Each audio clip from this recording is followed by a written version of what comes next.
你好，我是你的提升指导员。今天我们要讲的是 boat pose， 那这主要是训练你的核心啊、腹直跟髂腰肌等等。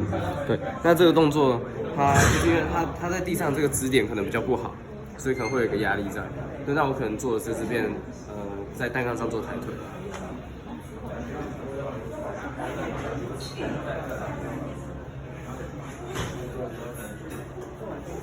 好，首先固定自己，不要让自己摇晃。好，然后现在就直接做。